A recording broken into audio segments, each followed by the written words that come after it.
একসময় সোনার দামের চেয়ে এই ঝালের দাম কিন্তু বেশি হয়েছিল। আসলে অনেক সময় এই ঝাল কেনার জন্য অনেকে জমি জমা বিক্রি করেছে, অনেকে বাড়িঘর বিক্রি করেছে সোশ্যাল মিডিয়ার সিস্টেম অনুযায়ী। মানে একসময় ঝালটা অনেক ভাইরাল হয়েছিল এই ঝালের দামের কারণে। তো এই যে এখানে এই যে ঝালের ক্ষেতে প্রচুর পরিমাণ ঝাল পেকে পড়ে আছে। আসলে কৃষকদের এই যে তীব্র রোদের কারণে কিন্তু তোলার সময় হচ্ছে না, এবং ঝালের ফলনটাও কিন্তু খুবই ভালো হয়েছে।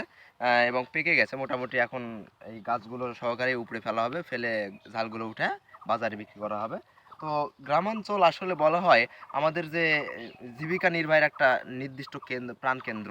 কারণ এখানে সব কিছু তৈরি করা হয়। আপনি যদি এই একটা জায়গাতে দেখলে দেখবেন পাশেই ভুট্টার ক্ষেত, এখানে ঝালের ক্ষেত, ওই পাশে পাট, এই পাশে তিল, তারপরে আছে আদার্স আছে, গমের সময় তো এখন নয়, ধান আছে, কত কি আছে। একটা একটা বিলে কত কিছু উৎপাদন করা হয় যেগুলো আমাদের জৈবিক চাহিদা পূরণ করে।